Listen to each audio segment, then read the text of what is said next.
Называется «Поэт и художник», она написана в 1981 году, но исполняется впервые.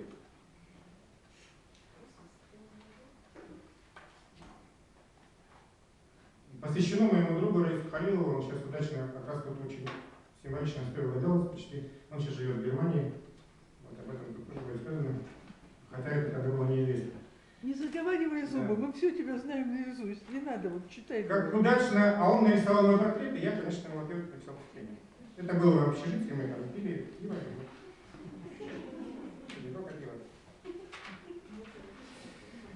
Как удачно положены краски, к месту здесь полутон, полусвет, понимаю, что ты не Веласкес, но тебе, мол, дался портрет.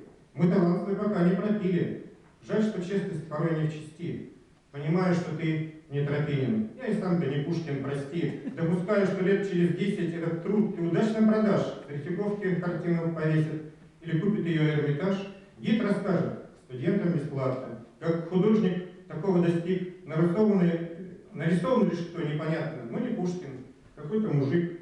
Вы глаза его серого цвета посмотрите, и дальше прошу, но уже разнесется по свету, по секрету, по кухням, шушу, а во мне разнесут небылицы, что имел гипнотический взгляд, что лежал после драки в больнице, что врачи мне подсыпали яд, после яда я пил растворитель, керосин, ацетон, скипидар, что писал я стихи на иврите и подписывал их худияр, что прохожих пугал пистолетом, за стихи отсидел года 3, в поездах теперь с этим портретом продавать будут календари. Не понравится власти такое впечатление от честных картин. Слишком много незваных героев.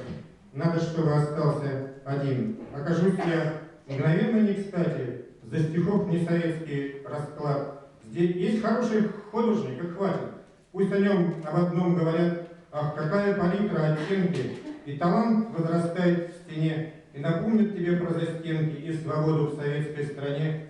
Небольшую попросит услугу. Рубани-ка ты правду с плеча. Откажись от нескладного друга, от сомнительного рифмача. Евтушенко напишет в поэме, что ты живописи пионер, удостоишься нескольких премий, разрешат побывать в ГДР. И хмелея от доброго слова, от восторгов с различных сторон, скажешь твердо, не знаю такого, это юной фантазии сон.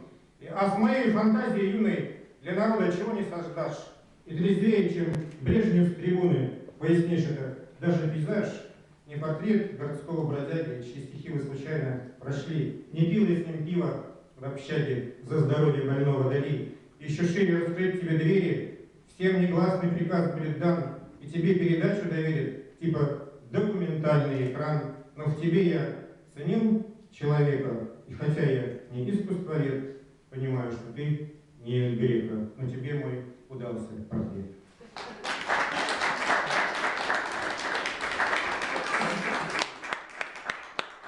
Браво, Андрей. Потрясающе. Я передаю слово Аллоту. Что, фамилию ищешь? Я подскажу.